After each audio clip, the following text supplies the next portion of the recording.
Syllabus तो था नहीं, हम तो दूसरों के कहने पर चले गए। तो दूसरों के कहने पर, और इवन दो हमें इन्फॉर्मेशन भी प्रॉपर नहीं है।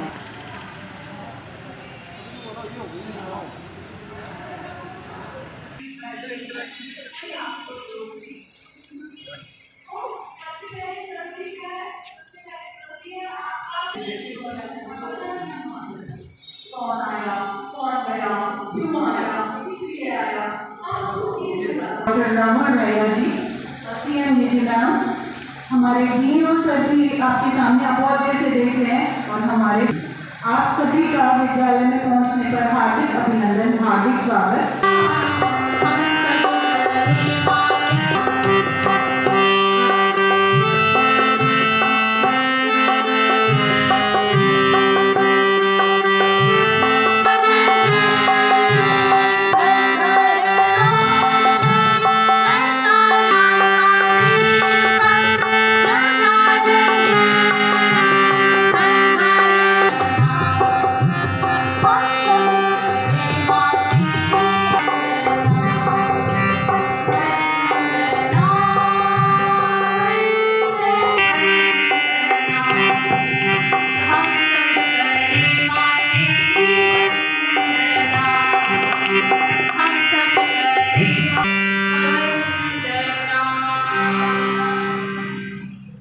अब मैं मंच पर बुलाना चाहूंगी हमारे सम्मानित वक्ता।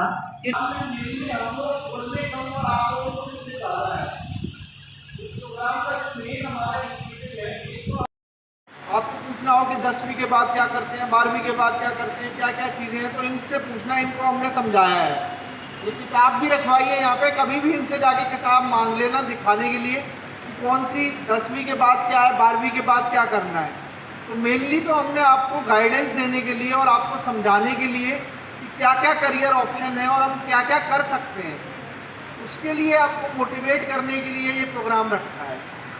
तो इसमें बेसिकली ज़्यादा लंबी बात मैं नहीं करूँगा, मेनली तो आप लोगों के जो भी डाउट्स होंगे उस पर हम बात करेंगे कि 10वीं के बाद हम क्या बन सकते हैं, 12वीं के बाद क्या बन सकते हैं, कॉमर्स में क्या है, साइंस में क्या है, आर्ट्स में क्या है, पीसीबी मैथ्स लेके क्या कर सकते हैं। तो ये सारी चीज़ें हमने इस किताब के माध्यम से आपके टीचरों को समझाई है, और ये आपसे भी फिर आगे बात करेंगे। और आपको कोई डाउट हो तो आप अपने डाउट इनसे आके पूछ सकते हैं। ड्रीम तो सभी देखते होंगे, आपने भी सोचा होगा कि मैं बड़े होके ये बनूंगी या ये करूंगी, तो वो देखना बहुत जरूरी है। मेरा पैशन ये है, मान लीजिए जो मेरा पैशन है उसके जो जॉब अपॉर्चुनिटीज हैं वो ज़्यादा कम है, तो मुझे उसे फॉलो करना चाहिए या फिर जिसमें ज़्यादा जॉब अपॉर्चुनिटीज है उस करियर को फॉलो करना चाहिए।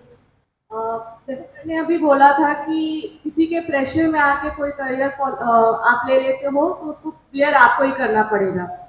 आपका पैशन किसी और चीज़ में है और आप कुछ और करना चाहते हो जहाँ पे जॉब अपॉर्चुनिटीज ज़्यादा हैं।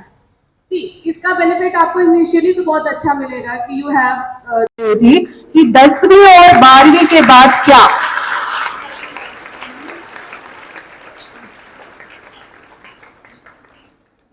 तालियां बजाएं।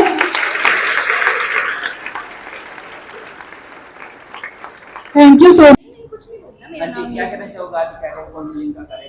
मेरा नाम शिखा है, मैं 10th क्लास की हूँ। आज डीसी सर आए थे हमारे स्कूल में, उन्होंने हमें करियर काउंसलिंग के बारे में बताया और उन्होंने हमें आने वाली करियर के लिए सारे डाउट्स क्लियर कर दिए। हमें बहुत अच्छा लगा उन्होंने हमारे जो हाँ बहुत अच्छा लगा वो जब आए, उन्होंने हमारे सारे डाउट्स क्लियर किए। तो Myself, Mai, and I am from 12th science class and आज हमारा डीसी सर का एक सेशन था करियर काउंसलिंग का। उन्होंने हमें ऐसा बताया कि अगर कभी भी उसमें हमारी जो पूरी लाइफ होती है उसमें हम कभी कभी फेल हो जाते हैं, हमारे क्लासेस होती हैं, हमारे जो एजुकेशन होती है उसमें कभी कभी हम अपना 100% देने के बावजूद भी हम उतना अचीव नहीं कर पाते हैं। तो उन्होंने हमें बताया कि हमें ट्राई करते रहना चाहिए। हमें अगर ऐसा लग रहा है कि हमने 100% दिया है तो हमें दोबारा भी उसको जो हमने कुछ गलतियां करी होगी तभी हम ऐसा कुछ नहीं कर पाए हैं। तो उन्होंने कहा इसको रिकॉग्नाइज़ करो, उनको देखो कि मतलब समझो कि हम आपने किया क्या है। और डीसी सर ने ये भी बताया कि उन्होंने भी 3 अटेम्प्ट्स लगे थे उनके भी वो यूपीएससी का एग्ज़ाम क्लियर करने में। तो हमें यहाँ से ये सीखने को मिलता है कि एक बार में हमें सफलता नहीं मिलती, हमें बहुत सारा ट्राई करना पड़ता है। Thank you. ये आज जिला उपायुक्त महोदय की तरफ से एक कार्यक्रम रखा गया था जिसमें 9वीं से लेकर 12वीं तक के जो बच्चे हैं उन बच्चों को आगामी अपने कैरियर चूज करने में जो कठिनाइयाँ उनको आती हैं उन कठिनाइयों को कैसे दूर किया जाए और बेस्ट ऑप्शन वो कैसे चूज कर पाएँ, इसको लेकर जो एक कार्यक्रम था।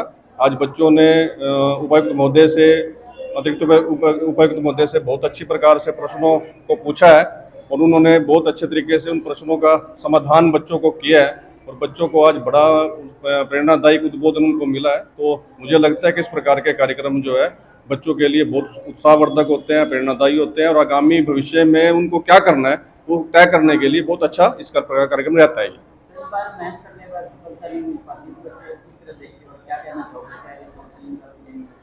कई बार क्या होता है कि जब हम मेहनत करते हैं तो वो जो सफलता प्राप्त होनी चाहिए उसको हम प्राप्त नहीं कर पाते, लेकिन उससे निराश ना होकर हम दोबारा से उसके लिए प्रयास करेंगे। जो दोबारा से प्रयास करेंगे तो निश्चित रूप से सफलता उसको हासिल होगी। Thank you.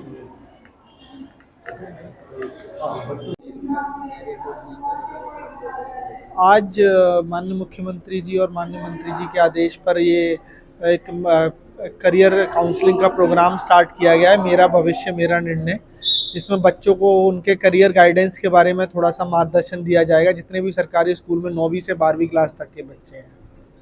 तो सर इसमें जैसे माता पिता का भाव रहता है, ये लेके आगे बढ़िए, किस तरह से बच्चे किस तरह से उसको निर्णय कर पाते? नहीं, बिल्कुल इसमें ये है कि बच्चों अपना समन्वय बिठा के और बच्चे उनको समझा के कि उनके लिए क्या सही है वो उस तरीके से मार्गदर्शन दिया है, ना कि बच्चे पेरेंट्स के साथ उनको समझा के और अपने पेरेंट्स को समझाने के लिए अगर ज़रूरत पड़ेगी टीचर्स की और हमारी भी तो हम भी समझाएंगे। इससे बच्चों में तालमेल बनना चाहिए। बिल्कुल बिल्कुल। तो जिला स्तरीय ये जिला स्तरीय ये प्रोग्राम सब डिवीज़न लेवल पे भी चल रहा है और ये आगे भी हमने इसको हर महीने करेंगे ऐसे प्रोग्राम। तो सर इसलिए बच्चों को क्या ज़्यादा बेनिफिट मिल सकता है? बच्चों को बेसिकली ये बताया गया है कि उनके पास 10वीं के बाद क्या ऑप्शन है, 12वीं के बाद क्या ऑप्शन है, और आगे कैसे अगर सिविल्स की तैयारी करनी है, मेडिकल की तैयारी करनी है, इंजीनियरिंग की तैयारी करनी है, उस सब के बारे में बताया गया। एक बुकलेट भी इसी के संदर्भ में लॉन्च करें।